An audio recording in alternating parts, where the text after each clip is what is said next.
बारे में जानेंगे, है ना। लसा पढ़ लेंगे, उसके बाद से मसा भी पढ़ेंगे। जो लसा है यानी लघुत्तम समाप्त वर्त्य, अपवर्तक कभी नहीं बोलेंगे इसमें, ठीक है। क्योंकि अच्छे अच्छे लोग गलती कर देते हैं। क्या गलती करते हैं कि लघुत्तम समापवर्त्य को लघुत्तम समापवर्तक बोलते हैं। तो हम लोगों को कभी ये गलती करनी नहीं है कि अपवर्तक बोलना है, क्योंकि ये लघुत्तम समापवर्त्य होता है, ठीक। इसको इंग्लिश में क्या बोलते हैं? लोवेस्ट कॉमन मल्टीपल बोलते हैं, या लीस्ट कॉमन मल्टीपल बोलते हैं, या स्मॉलेस्ट कॉमन मल्टीपल भी बोल सकते हैं, ठीक है। मतलब इसको छोटा से छोटा, है ना। सिनोनिम्स जानते हो ना, पर्यायवाची शब्द, वही सब इसका है। लीस्ट भी कह लो, चाहे लोवेस्ट कह लो, चाहे स्मॉलेस्ट कह लो, सबका मतलब एक ही है, ठीक है। अब देखिए, इसको जो है लघुत्तम समापवर्त्य समझने से पहले हम लोग क्या समझेंगे? ये जो अपवर्त्य है, इसमें समापवर्त्य में जो अपवर्त्य छिपा है, इसका मतलब समझेंगे। अपवर्त्य मतलब गुणज भी होता है और मल्टीपल्स भी होता है ना। तो मल्टीपल्स किसे कहते हैं पहले समझ लेंगे, तो हम लोगों को ये लघुत्तम समापवर्त्य यानी कि लोवेस्ट कॉमन मल्टीपल समझने में आसानी होगी।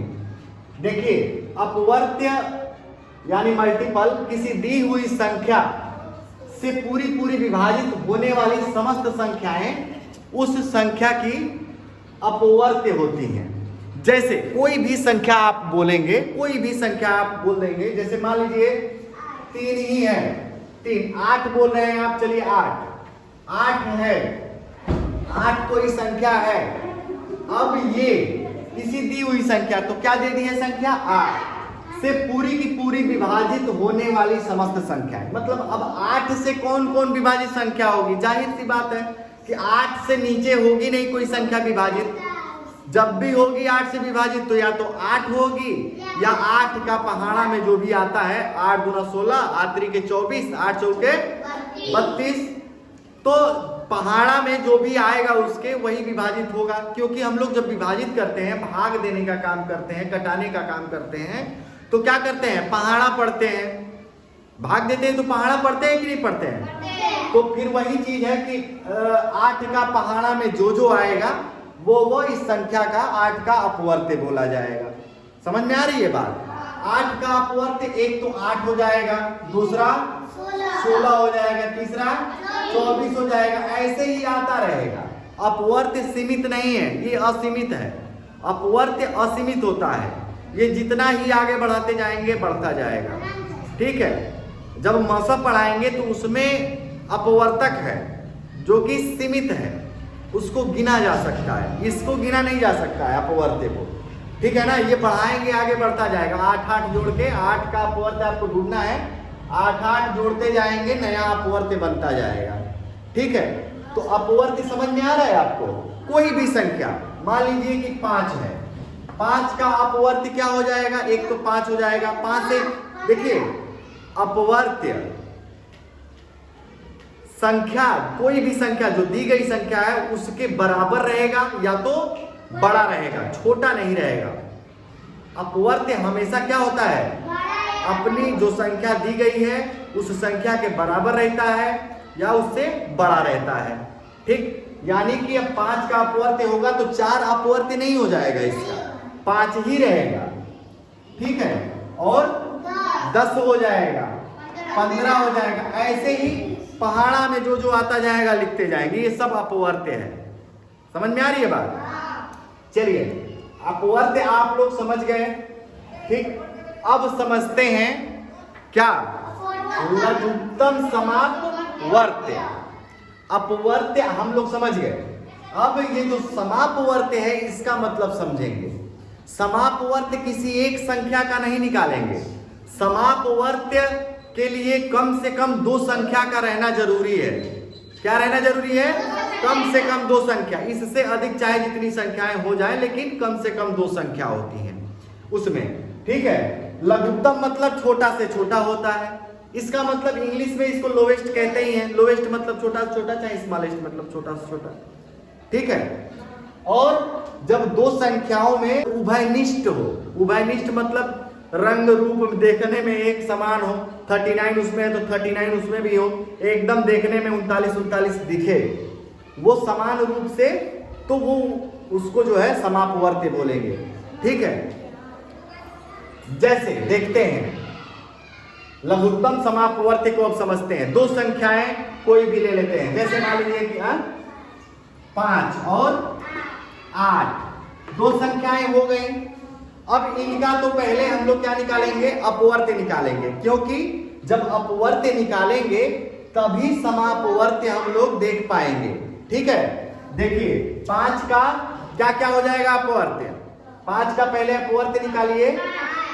5 हो जाएगा, 10 हो जाएगा, 15 हो जाएगा, 20 हो जाएगा, 25 हो जाएगा, 30 हो जाएगा, ऐसे ही आता रहेगा। फिर 8 का क्या हो जाएगा, 8 हो जाएगा, 16 हो जाएगा, 24 हो जाएगा, 32, 40, 48, 56 आता ही जाएगा। इसमें कुछ मिल रहा है आपको, कुछ भी मिला, उभयनिष्ठ समाप 40। हाँ तो इसको आगे बढ़ाइए, 5 सते 35, 40। ठीक है। तो मिल रहा है कि नहीं, 40 उभयनिष्ठ मिल रहा है। मिलने को और भी मिलेगा, अपवर्त्य आगे बढ़ाते जाएंगे, इसको भी 80 मिलेगा आगे चल के। बहुत सारी चीजें हैं जो मिलेंगी, लेकिन हमको अब देखना है ये जो कॉमन मल्टीपल है, ये जो समापवर्त्य है, जो उभयनिष्ठ हम लोग देख रहे हैं दोनों में, वो हमको देखना है। क्या देखना है, छोटा से छोटा देखना है, लोवेस्ट देखना है। बड़ा से बड़ा हमसे मतलब ही नहीं है।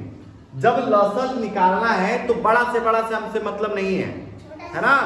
हमको स्मॉलेस्ट ढूंढना है, हमको लोवेस्ट ढूंढना है।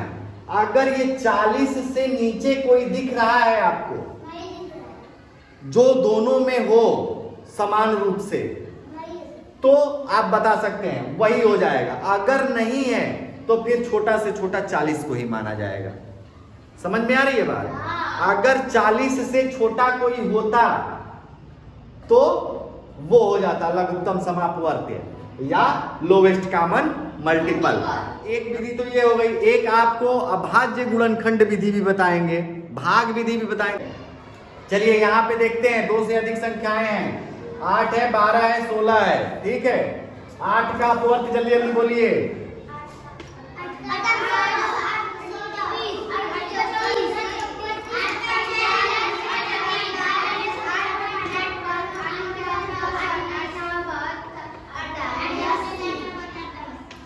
ये क्या है?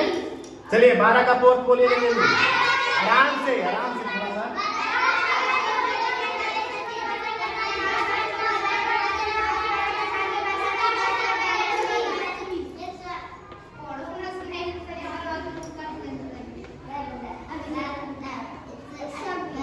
सोलह का बोलिए।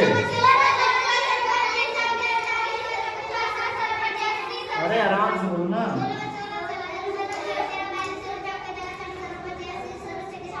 16 चौके 16 पाँचे 16 छके 16 सते 100, 16 बाटे 128, 16 नमा 16 दामे। आगे भी ऐसे ही अपवर्त्य बनता ही जाएगा, 16 जोड़ते जाओगे, है ना। अब इसमें कॉमन बताइए, कॉमन ये 48 इसमें है, 48 इसमें है और 48 इसमें भी है। कॉमन लेना है। जब तीनों में जो कॉमन मिलेगा वही। और सबसे बड़ी चीज ये है कि हम लोगों को लोवेस्ट लेना है। लोवेस्ट मतलब छोटा से छोटा लेना है, तो तीनों में जो सबसे छोटा कॉमन मिलेगा वो ले लेंगे, बड़ा से हमको कोई मतलब ही नहीं है। ठीक है। चलिए तो ये 48 क्या हो जाएगा, लसा हो जाएगा। भाज्य गुणनखंड विधि से सीखेंगे। जैसे मान लीजिए कि कोई दो संख्या रहना चाहिए भाई लसा के लिए, तो दो संख्या होना चाहिए, है ना। तो दो संख्या 8 और 12 ले लेते हैं, ठीक, 8 और 12। अब इन दोनों संख्याओं का अलग अलग अभाज्य गुणनखंड निकालेंगे, ठीक ना। 8 का अभाज्य गुणनखंड क्या होगा? अभाज्य गुणनखंड निकालने के लिए सबसे छोटी संख्या 2, 2 चौके, फिर 2, 2 गुना, फिर 2, 1 आ गया। यानी कि अब इसमें 2 को 3 बार गुणा करने पे ये 8 आ जाएगा। और 2 से 2 ऐसी संख्या, 2 अभाज्य संख्या है कि नहीं? 2 सबसे छोटी अभाज्य संख्या है ना। अभाज्य संख्या पढ़ा चुके हैं आप लोगों को, बता भी चुके हैं। यानी कि आप 2 गुणे 2 गुणे 2 लिख सकते हैं। 8 के बराबर 2 गुणे 2 गुणे 2 लिख सकते हैं। फिर 12 का निकाल लेंगे, 12 का 2 छके 12। सबसे छोटा संख्या पहले लेना है, जिससे भी कटता जाए काटते जाएंगे। 2 तिहाई 6, फिर ये 2 से नहीं जाएगा तो 3 से, 3 एकम में 3, यानी 2 गुणे 2 गुणे 3, 2 गुणे 2 गुणे 3। देखिए ध्यान देना है, पहले तो इसमें से जो एक समान दिख रहा है उसको लगा लेंगे। देखिए ये तो दिख रहा है 2 2, फिर एक और है, ये उभयनिष्ठ बोले जाएंगे। जो दोनों में मिल रहे हैं वो उभयनिष्ठ है, और जो नहीं मिल रहे हैं उसको बाद में से गुणा कर देते हैं। जो उभयनिष्ठ मिल रहे हैं उसको एक बार लिख लेंगे 2, फिर इसको एक बार लिख लेंगे गुणे 2, फिर गुणे जो भी बचेगा उन सभी संख्याओं को जो उभयनिष्ठ नहीं है उनको भी बाद में गुणा कर देते हैं, तो लसा निकल जाता है। फिर गुणे 2 गुणे 3, तो 2 दूना के 4 दूना 8, 3 के 24। ये क्या हो जाएगा? एलसीएम हो जाएगा। समझ में आ रही है बात? निकाल लेंगे इसको, जो उभयनिष्ठ है उसको एक बार लिख लेंगे, जो उभयनिष्ठ है दोनों में उसको फिर एक बार लिख लेंगे, फिर जो बचा रहेगा उन दोनों संख्याओं को गुणा कर दिए हैं। समझ में आ रही है बात? चलिए एक और ले लेते हैं, 3 संख्याओं का, इसका ले लेते हैं, है ना।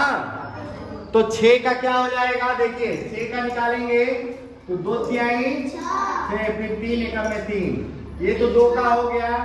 फिर 12 का निकालिए, 12 का निकालेंगे, 2 छके 12, 2 तिहाई 6, 3 एकम 3।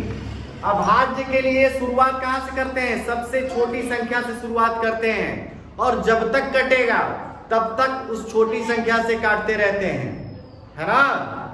अभाज्य गुणनखंड में यही करते हैं, ठीक। तो ये भी हो गया, 12 भी हो गया। फिर 14, 14 का क्या हो जाएगा?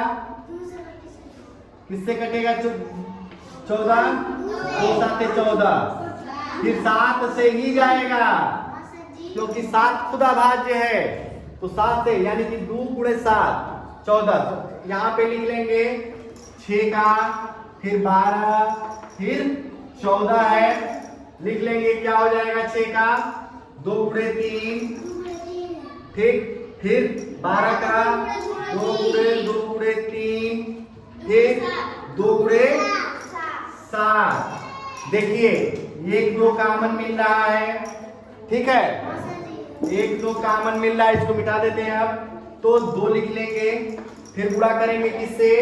फिर देखिए कॉमन कुछ मिल रहा है, हाँ कॉमन मिल रहा है, ये 3 मिल रहा है। कॉमन मिलना चाहिए, 2 में मिले चाहे तीनों में मिले, तीनों में मिल जाएगा तो एक बार लिख देंगे, इसमें दोनों में मिला तो भी एक बार ही लिखेंगे, ठीक। देखिए तो 3 लिख देंगे यहाँ पे। अब जो भी कॉमन उभयनिष्ठ मिल जा रहा है उसको समाप्त कर देंगे एक बार लिख के, ठीक। अब क्या क्या बचा? 2 बचा और 7 बचा, जो बच जाएगा फिर बाद में से गुणा कर देंगे, 2 से 7। अब जो गुणा करके आएगा 2 के 6, 6 दूना 12, 12 सते 84, ये उत्तर हो जाएगा, ठीक है। समझ में आया? एक गुणनखंड विधि।